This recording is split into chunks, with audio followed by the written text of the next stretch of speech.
আসসালামু আলাইকুম, সবাই কেমন আছেন? আলহামদুলিল্লাহ, আমি তো বেশ ভালোই আছি। আমি বানাইয়ে দেখামু সবজির পাকোড়া। মানে শাক সবজি দুইটাই কিন্তু দেবো এটার মধ্যে। এই পাকোড়াটা খাইতে যে এত বেশি মজা হয়েছে, না খেলে কিন্তু বুঝতেই পারবেন না। যেরকম মুসমুসে হয়েছে এরকম কিন্তু বাচ্চাদের হইতে বড়দের সবাই অনেক বেশি পছন্দ হইবে।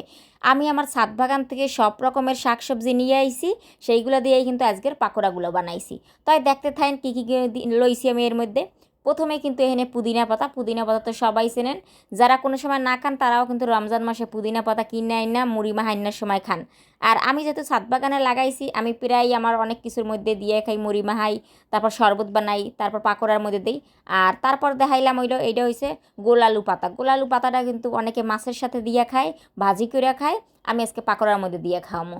এইটা হয়েছে এলেন্সা শাক, বরিশাল এটা এলেন্সা শাক কয়, কোন জেলায় কী কয় আমি কইতে পারি না।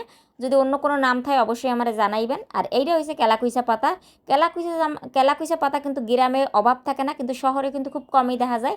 যেহেতু আমি এইটা লাগাইছি একটা শিকার আইনা, এটা কিন্তু খুব সুন্দর করে হয়ে গেছে কেলাকুইচা পাতাটা।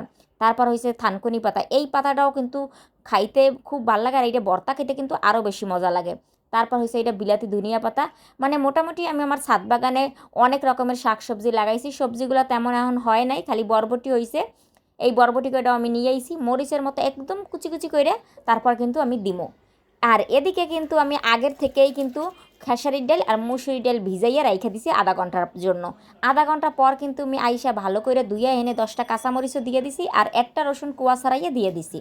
অবশ্যই কিন্তু এগুলা দিতে হইবে, মজা করে বানাইতে হইলে কিন্তু উপকরণগুলোও দিতে হয়। এরপর আমি আদা ভাঙ্গা কইরা নিছি, অতিরিক্ত একদম কিন্তু আমি মিহিন করি নাই, দেখাই যাইতেছে একটু একটু কিন্তু রয়ে গেছে। তারপর এক এক করে এই সব শাক সবজিগুলো আমি কিন্তু ভালো করে ধুইয়া নিছি কুইডে। এরপর কিন্তু এক এক করে দিয়ে দিছি। অবশ্যই কিন্তু ভালোভাবে ধুইয়া নেবেন, ভালো করে না ধুইলে কিন্তু বালি বালি আইবে, খাইতে কিন্তু একটু মজা লাগবে না, আপনার কষ্টটাই কিন্তু বৃথা যাইবে। বিলাতি ধইনা পাতা বরবটি যা যেহেন আছে কিন্তু সব দিয়ে রাখছি। মরিচটা যেহেতু ব্লেন্ডার দিছি, মরিচটা আমি আর কুচাই দিব না, যেহেতু বাচ্চাদের জন্য বানাবো এই জন্য মরিচটা মুখে পড়লে অত বেশি ঝাল লাগবে। এই জন্য কিন্তু আমি ব্লেন্ডার মেশিনে ব্লেন্ড করে নিছি। ব্লেন্ডার মেশিন না থাকলে আপনারা কিন্তু পাড়ায় ডইলা লইতে পারেন। যাই হোক, তারপর কিন্তু দিয়ে দিলাম পেঁয়াজ কুচি অনেকগুলা, দিয়ে দিলাম স্বাদ মতো লবণ, আর দিয়ে দিলাম কিন্তু হলুদের গুঁড়া, আর তারপর আবার একটা ডিম ভেঙেও দিয়ে দিলাম। আমি এই জায়গায় একটা ডিম দিছি, আপনারা চাইলে 2-3টা ডিমও দিতে পারেন। তারপর দিয়ে দিলাম ভাজা জিরার গুঁড়া, আর দিয়ে দিলাম 1 চামচের মতো কালো জিরা। কালো জিরাটা আমার পছন্দ তাই আমি দিলাম, আপনাকে যদি পছন্দ না হয় তাই দেওয়ার কোনো দরকার নেই। এখন এইগুলা হলো ভালো করে মাহাইয়া লইতে হইবে। অবশ্যই কিন্তু একদম ভালো করে কষলাই কষলাই মাহাই লইবেন। আমি দেখতেছেন একদম গাঢ় জোর দিয়ে কিন্তু সুন্দর মতো মাহাই লইতেছি।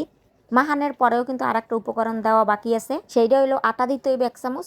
1 চামচ আটা দেবো, তার কারণ হলো আমার কাছে বেসন নাই আর চাউলের গুঁড়াও নাই। আপনার কাছে যদি চাউলের গুঁড়া বা বেসন থাকে তাহলে কিন্তু হেয়ার 1 চামচ দিয়ে লইবেন, যেহেতু দুইটার একটাও আমার কাছে নাই এই জন্য আমি 1 চামচ আটা দিয়ে উল্টাই পাল্টাইয়া কিন্তু মাহাইয়া লইতেছি। উল্টাই পাল্টাইয়া মাহাইনার পরে কতক্ষণ, তারপর কিন্তু 10 থেকে 15 মিনিটের মতো ডাইক্কা রাইখা দিতে হবে, এটা কিন্তু খুবই গুরুত্বপূর্ণ। তারপর ডাইক্কা রাখার পরে কিন্তু 15 মিনিট পরে চুলার কাছে আইয়া চুলাটা জ্বালাইয়া একটা কড়াই দিয়ে দেবেন, আর অনেকগুলো গপ গপ করে সয়াবিন তেল দিয়ে দেবেন। তারপর এক এক এক করে কিন্তু পাকোড়াগুলো দিয়ে লইবেন। তা মিডিয়াম সাইজের করে দিয়ে লইলাম। তারপর এক পাশ হওয়া পর্যন্ত অপেক্ষা করবো, এক পাশ হয়ে গেলে আর এক পাশ কিন্তু উল্টাইয়ে দিয়ে দেবো। এই যে আমার এক পাশ হয়ে গেছে, এখন কিন্তু আমি উল্টাইয়ে দিতে আসি। আস্তে আস্তে উল্টাইবেন, জোরে জোরে উল্টাতে গেলে কিন্তু গায়ে আবার তেল ছিটাইবে, তারপর দোষ হইবে আমার। যাই হোক, আমার কিন্তু পাকোড়াগুলো এই পাশ হইলে কিন্তু সুন্দর মতো হয়ে যাবে। অতিরিক্ত ভাইজা আবার একদম কালা করে হেলাইবেন না, তাহলে কিন্তু মজা লাগবেন না। বাদামি কালার আইলেই কিন্তু পাকোড়াগুলো উড়াই হেলাইবেন, তাহলে খাইতে কিন্তু বেশ ভালো লাগবে।